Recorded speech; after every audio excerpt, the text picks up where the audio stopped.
살아계신 하나님 아버지, 감사와 찬송과 영광을 올려드립니다. 아멘. 오늘도 저희들에게 생명을 주시고 복된 새날을 허락하시고 건강도 주시고 저희들의 발걸음을 아버지의 집으로, 주님의 몸된 교회로, 이 은혜의 보좌 앞으로 옮겨주셔서 하나님 앞에 찬송하게 하시고 기도를 드리게 하시고 생명의 말씀을 전하고 듣게 하시니 아버지 감사합니다. 아멘.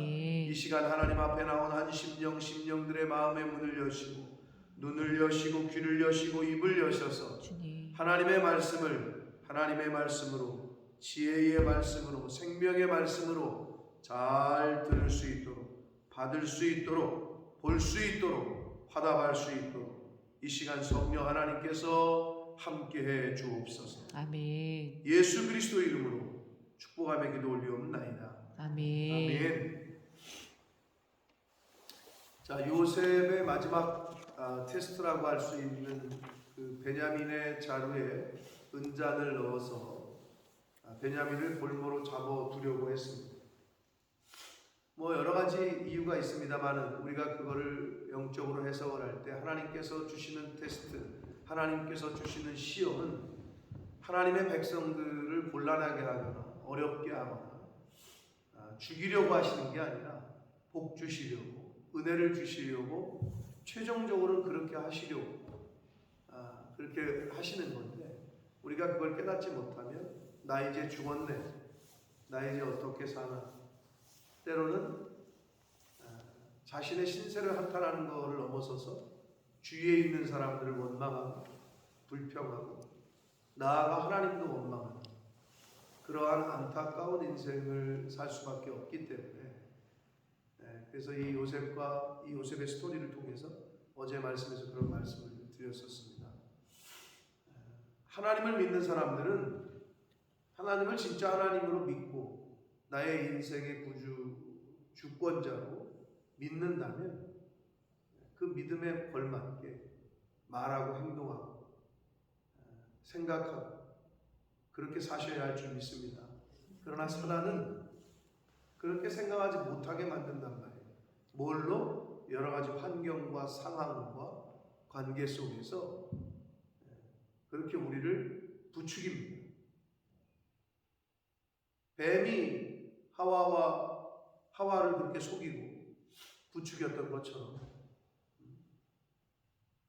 너 하나님하고 같이 될까봐 하나님이 너를 그렇게 한 거다 라고 말하는 것처럼, 야, 이게 지금 너에게 복 주시려고 하는 거냐? 네 꼴을 봐라. 그렇게 하는 것처럼. 더 가깝게는 친구들이 와서, 야, 지금 너가 이렇게 된 거는 하나님이 너에게 벌 주시는 거지.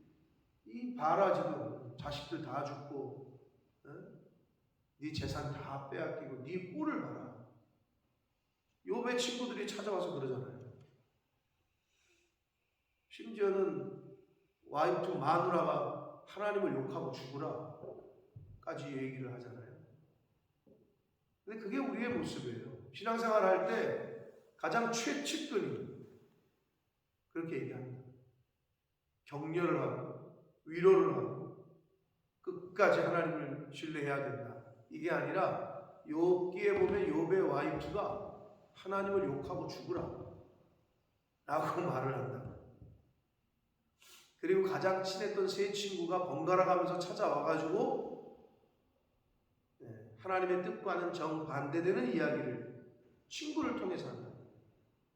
그게 우리의 인생이에요. 우리에게도 충분히 그럴 수 있다. 그렇기 때문에 말이라는 건 영이라고 그랬잖아요. 그래서 주변에 부정적인 말, 낙심하게 하는 말, 나아가서 저주하게 하는 말을 길거리 지나가는 사람이 하는 게 아니에요. 가까이에 있는 사람. 위로한답시고 와가지고 그런 소리를 하는 거지.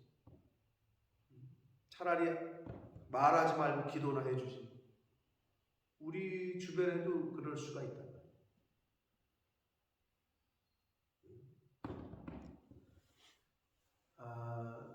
목회자를 낙심하게 하는 게 누구냐? 교회 밖에 있는 사람들이야. 그러면 성도를 어렵게 하는 사람이 누구냐? 교회 안에, 그리고 교회 리더들이야. 목회자가 하나 제대로 쓰지 못하면 온 성도, 이게 무슨 말이냐? 집안의 아버지가 만약에 또는 어머니가 둘이 싸우잖아요. 그 맨날 긴장 관계에 있잖아요. 그럼 아이들이 어떻겠어요? 그 밑에 있는 아이들 늘 벌벌벌 떨어요. 그리고 밖에 돌아다니면서 집에 들어가기가 싫다고 얘기를 해요. 그런 거랑 똑같은 거죠. 그러면 가정이 지옥인 거지. 집에 들어가기가 싫다는데.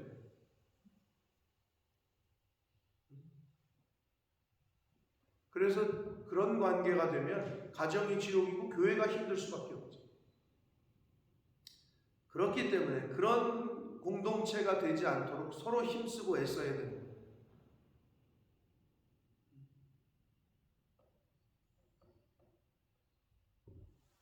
그래서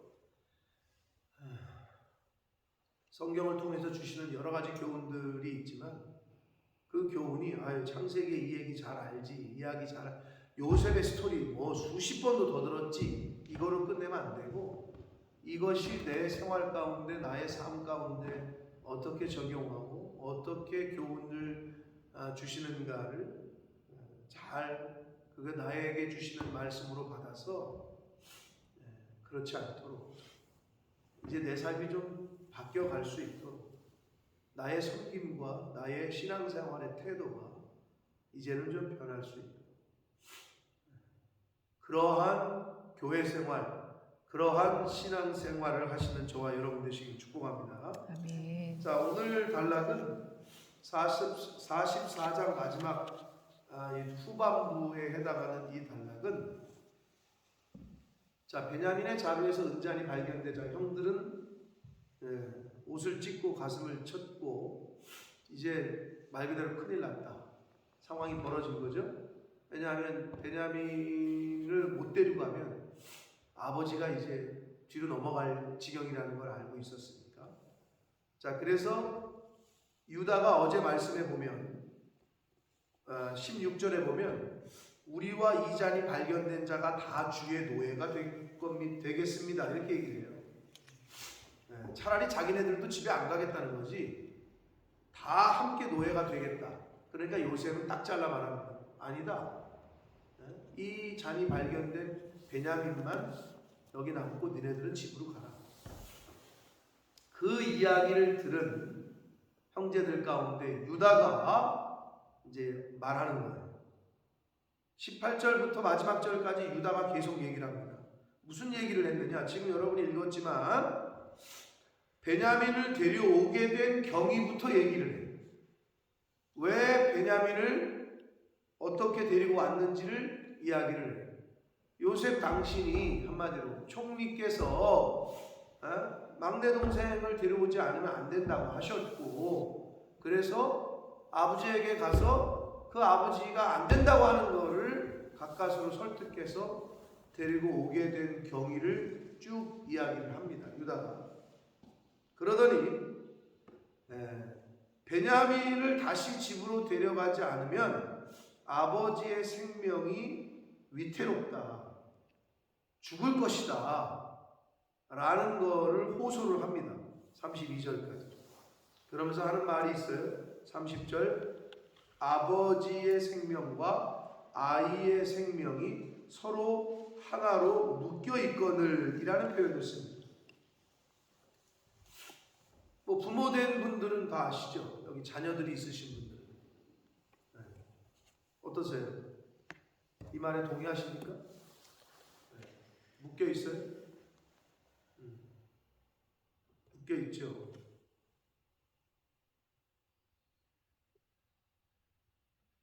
그래서 자식이 먼저 죽으면, 아버지보다 부모보다 먼저 죽으면 가슴에 묻고, 자식은 아버지나 엄마가 죽으면 뒷동산에 묻는다, 이런 옛 말이 있잖아요. 부모는 자식이 먼저 죽으면 그걸 가슴에 묻는다, 이런 표현을 씁니다. 묶여 있는 건 사실이에요. 그러나 우리 믿는 사람들은 내 자식, 옛날 어르신들이 그게 강했죠. 그러니까 죽어도 자기 혼자 못 죽고 내가 죽으면 쟤도 죽고 가족들을 다 싹 죽이고 죽는 요즘에 그런 사람들이 있어요. 죽으려면 자기나 죽지 말고 애들을 다 죽이고 그리고 또 자기는 죽으려고 하다 자기는 또 살아요. 자기 다른 사람 죽이는 건 쉬운데 내 목숨 내가 끊는 거는 더 어렵거든요. 실패를 해. 그래가지고 자기는 못 죽었다고 뭐 이래고 뭐 뉴스에 기사에 나오는 게 있어요. 그게 왜냐하면 내 소유라고 생각하기 때문에 그런 거예요. 내 소유. 그러나 우리는 어떻게 해요? 우리의 자녀는 하나님의 기업이라고 성경은 분명히 얘기하고 하나님이 우리에게 위탁하신 거다. 다시 하나님이 부르실 거다. 그게 분명하셔야 됩니다. 내 자식이 아니라 하나님의 자녀를 우리가 잠시 맡아서 있는 거다. 이게 영적으로 맞는 생각이시다. 자녀는 하나님의 기업이라고 분명히 말씀합니다.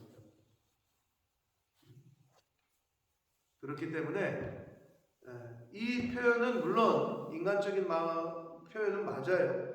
자식과 아이와 부모가 하나로 연결이 됩니다. 맞아요. 그럼에도 불구하고 우리는 영적으로 자녀는 하나님의 기업인 것을 잊지 마셔야 됩니다. 그럴 때 청지기로서의 그 정의가 되지. 내 거라는 내 소유라는 생각이 있으면 거기에 사단이 틈을 탑니다. 내 소유라는 생각이 있습니다. 근데 자식뿐만이 아닙니다. 우리의 생명, 내 생명, 시간, 물질, 재물도 내 거라고 착각합니다. 그건 착각입니다. 죄송하지만. 그럼 하나님은 어떻게 하는 줄 알아요? 그 착각을 깨우게 하시기 위해서 한순간에 가져가십니다. 주신 자도 하나님이요 거저 다시 찾으시는 분도 하나님인 줄 믿습니다. 네. 그러니까 하나님이 우선이 돼야 돼요. 하나님이 먼저 그 고백을 원하시는 거예요. 하나님이 먼저입니다라는 고백을 늘 하셔야 돼요. 그게 지혜로운 점. 그게 자식이건 물질이건 시간이건. 시간의 11조라는 개념 아니에요. 하루에 아침에 왜 여기 나오느냐? 아침에 일어날 때 아이고 감사합니다 하고 일어나시는 분들이 여기 있겠죠. 그러나 오늘은 그냥 자고 싶은데 피곤한데 이런 게 드는 게 육체를 가진 인간의 대부분의 마음이에요. 새벽 예배 나올 때 감사합니다 하나님 오늘도 이렇게 그냥 하루를 주시고 가서 말씀을 들을 수 있게 하시니 그러고 나오시겠죠. 근데 어려우시면 일부러라도 하시라. 침대에서 일어날 때 감사합니다 하고 일어나시라. 억지로 해요. 이걸 입에서 그걸 달고 사셔야 돼요. 침대에서 벌떡 일어날 때.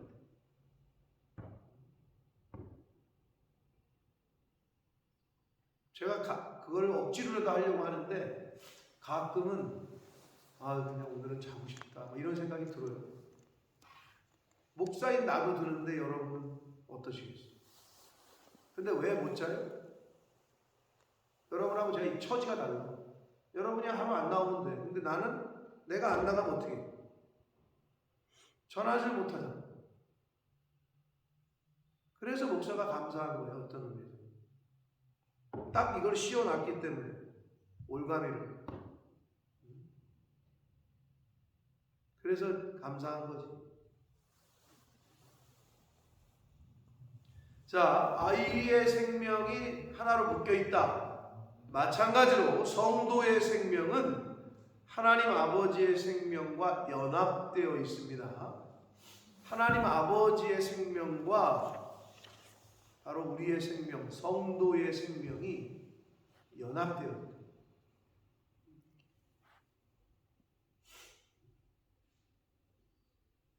그러니까 성도는 하나님의 백성은 그거 하나 믿고 살아가는 거예요. 그거 하나님이 내 배후에서 나를 지키시고 인도하시고 나를 지금도 돌보시고 계십니다. 그 아멘. 믿음으로 살아가는 거예요. 아멘. 그게 성도는. 자, 그렇게 이야기를 하니까 요셉이 마음이 흔들리죠. 그래서 이제 45장에 보면 드디어 자신의 정체를 밝히는 장면이 나와요. 자, 근데 그렇게 베냐민을 데려가지 않으면 안 된다는 이유를 유다가 설명을 하고 마지막 최종적인 오퍼 아닌 오퍼 제안을 하기를 아까 그 어제 말씀 16절에서는 이 아이와 베냐민과 우리 모두가 종이 되겠습니다. 이렇게 얘기했잖아요. 근데 안 먹혔단 말이야. 그러자 유다가 이번에는 그 아이를 대신해서 자기가 여기 있겠다 이렇게 얘기해요. 처음에는 어떻게 했다고? 그 아이와 우리가 다 같이 있겠습니다 그랬거든요. 근데 지금은 어떻게? 33절에 보니까 이제 주의 종으로 즉 자기로 하여금 그 아이를 대신해서 내가 여기에 종이 되게 해주시고 그 아이는 풀어주십시오 이렇게 얘기를 해요. 즉 유다가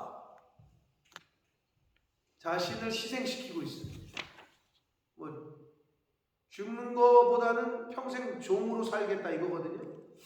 그러니까 자신을 희생하면서 이야기를 해요. 대신해서. 근데 이 대신해서라는 이 표현이 요 단어가 그리고 신약에서는 예수 그리스도께서 죄인을 대신해서 같은 거예요. 그러니까 지금 중보자 역할을 하는 중보자로서의 유다는 자신을 희생시키고 있는 거예요. 여러분 쉽게 얘기하면 중매쟁이 있잖아요.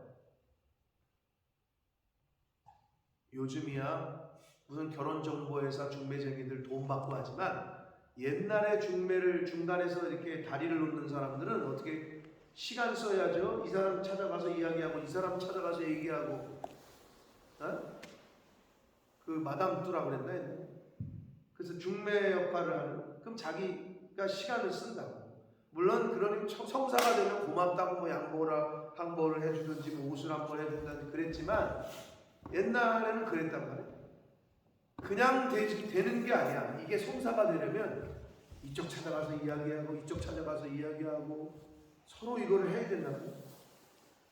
세상 사람들이 하는 중보 다리를 놓는 것도 그런데 예수 그리스도께서는 자신의 생명을 들여서 다리를 놓으신 거죠. 지금 유다도 자신을 희생시키면서까지라도 이 아이를 살리려고 하고 있는 거예요. 그게 이 아이를 대신해서 담겨져 있는, 즉 성도는 중보자로서의 삶을 살아야 되는데, 여러분 중보기도 저는 중보기도자입니다. 중보기도 사역을 합니다. 그 말은 뭐냐?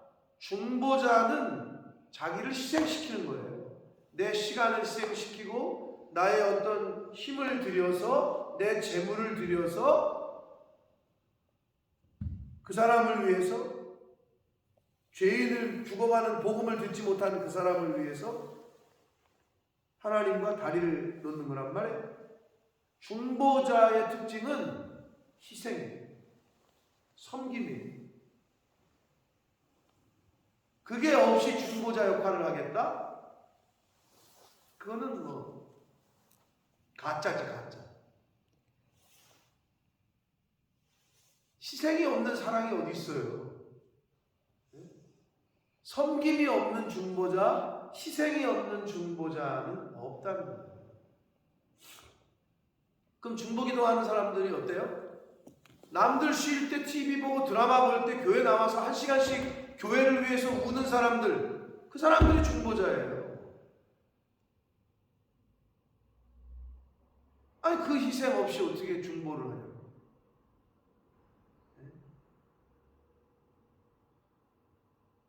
시간을 드리고 전도할 때 선교도 마찬가지예요. 우리가 물질을 들여서 후원을 하고 대접을 하고 그들을 위해서 기도하고, 그거는 희생 없이는 되지 않는 거예요. 왜? 예수 그리스도께서도 자신을 희생시키시면서까지도 자기 목숨을 버리시면서 중보자로서의 사명을 감당하신 것처럼.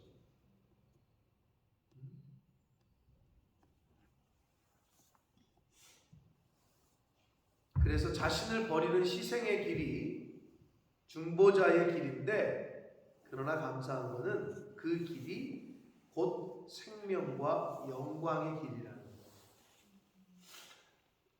계속 말씀드립니다. 왜 12지파 중에 유다의 후손에서 예수 그리스도가 나셨는지 정확히 성경은 이야기하고 있지 않아요.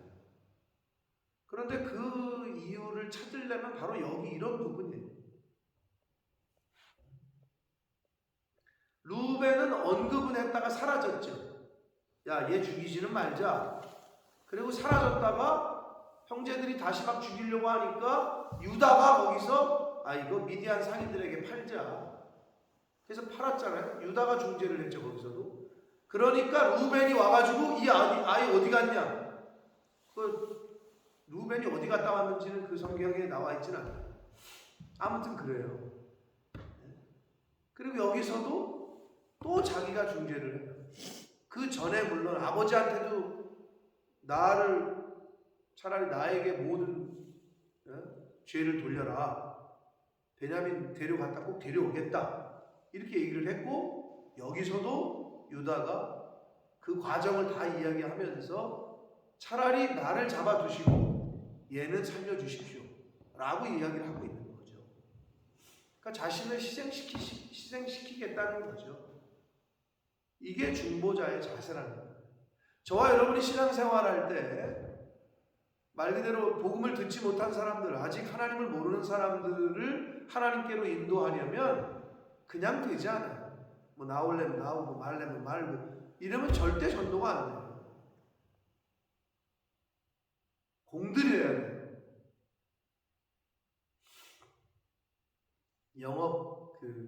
영업사원이라고 그러죠. 세일즈맨. 물건 하나 파는데도 얼마나 공을 들이는지 몰라요. 하물며 생명을 얻는 일이 거저 되겠어요? 그러니까 못하고 안 하는 거예요. 얼마나 많은 노력과 섬김과 시간과 희생과 돈이 들어가는 거예요.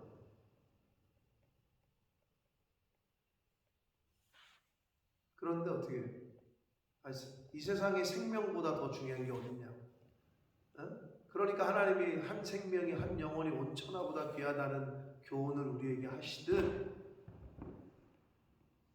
한 영혼을 얻기가 얼마나 어렵겠어요. 바라기는 우리가 이 세상에서 복음을 먼저 들은 자로서, 구원의 은혜를 입은 자로서, 복음에 빚진 자로서의 삶을 살아가실 때에 희생 없이, 섬김 없이, 노력 없이 그건 되지 않는, 그거는 가짜다. 그래서 신앙생활은 기본적으로 희생인 거예요. 섬김, 나를 부인하는 거, 나를 죽이는 거, 고난이. 예수님이 다 가르쳐 주셨잖아요. 너 내 제자가 될 거야? 너 나 따라올 거야? 그럼 고난을 받아야 될 거다. 근데 왜 자꾸 고난을 피하려고 해요? 그게 육신이죠. 힘든 것이 좋아하는 사람이 어딨어. 힘든 거 피하고 싶지, 안 하고 싶지. 그럼 모든 사람들이 그런다고 생각해 보세요.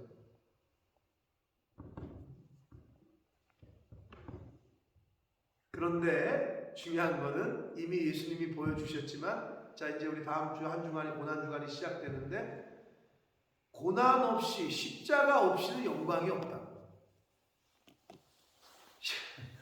죽어야 부활을 한다.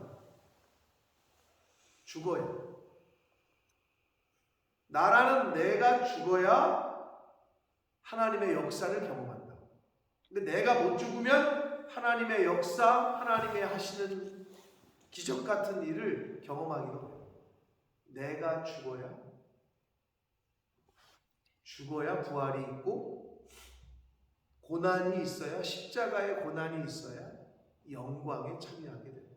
이건 성경에서 얘기하는 아주 심플하면서도 명확한 스토리고 길이랍니다.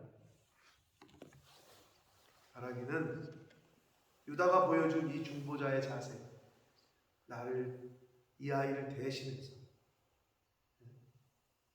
자신을 희생시키면서까지도 그 책임감을 가지고 중보자로서의 아버지하고의 약속을 지키려고 했던 유다의 이 모습을 통해서 저와 여러분이 이제 이 세상에 그 누군가 하나님을 모르고 복음을 듣지 못한 사람들에게 전하는 역할을 해야 되거든요. 다시 말씀드려요. 그 역할을 안 하는 사람은 이 세상에서 편하게 살 수 있어요.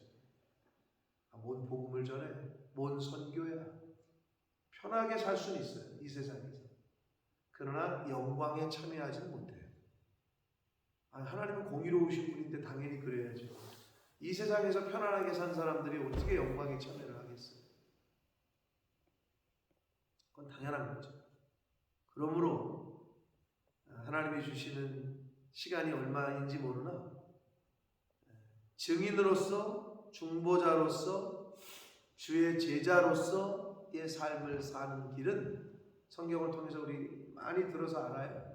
근데 그걸 막상 삶에서 실천하기는 쉽진 않으시나 그럼에도 불구하고 복음을 전하는 일이, 한 영혼을 구원하는 일이 이 세상 그 어떤 일보다도 값지다고 성경은 말씀하고 있고, 그걸 하나님께서 그렇게 인정하시기 때문에 그런 삶을 사시는 분들은 하나님이 함께 하시는 역사, 하나님이 함께 하시는 하나님의 기적을 경험하면서 살게 되실 줄 믿습니다. 아멘. 그게 요셉이라고.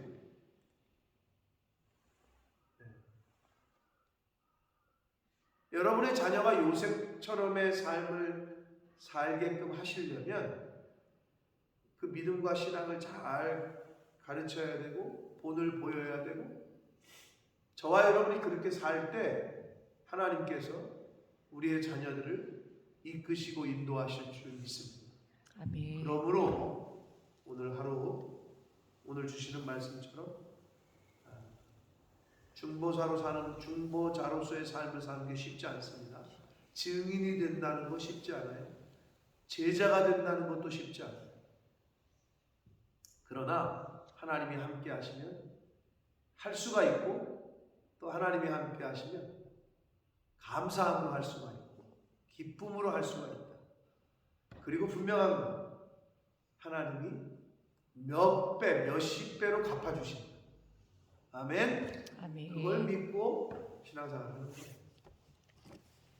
그러한 은혜가 저와 여러분, 그리고 저와 여러분의 가정에, 우리 몸된 교회에 속한 권속들에게 함께하는 은혜가 있으시기를 예수 그리스도 이름으로 축복합니다. 아멘. 살아계신 하나님 아버지 감사합니다. 아멘. 오늘도 생명 주시고 건강도 주시고 시간도 허락하셔서 저희들의 발걸음을 인도하셔서 아버지의 집에 하루를 시작함에 아버지 앞에 나와 기도하며 말씀을 전하고 들으며 결심하며 결단하며 또 시작할 수 있게 하시니 감사합니다. 아멘. 아버지 하나님, 베냐민을 위해서 자신을 희생시키면서까지도 그 책임감으로 중재에 나섰던 유다의 모습을 봅니다.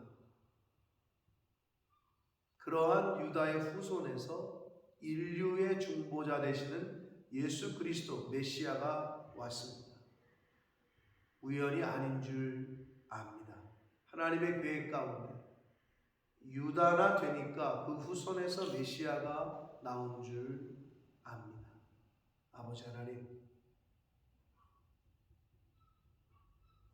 훌륭한 자녀가 그냥 되는 게 아니라 훌륭한 부모가 있었기 때문에 되어진다는 것을 또 저희들이 이 세상에서 봅니다.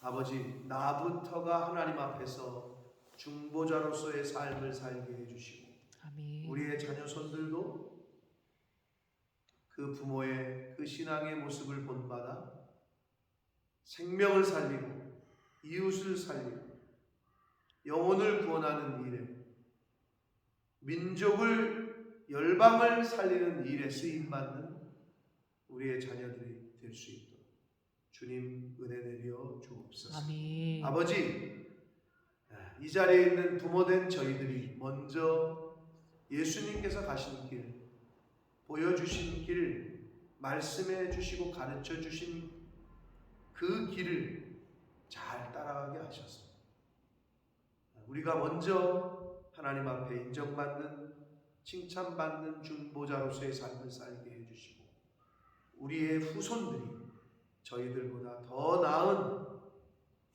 더 크게 하나님 앞에 쓰임받을 수 있도록 주여 은혜 내려 주옵소서. 아멘. 예수 그리스도 이름으로 축복하며 기도 올리옵나이다. 아멘.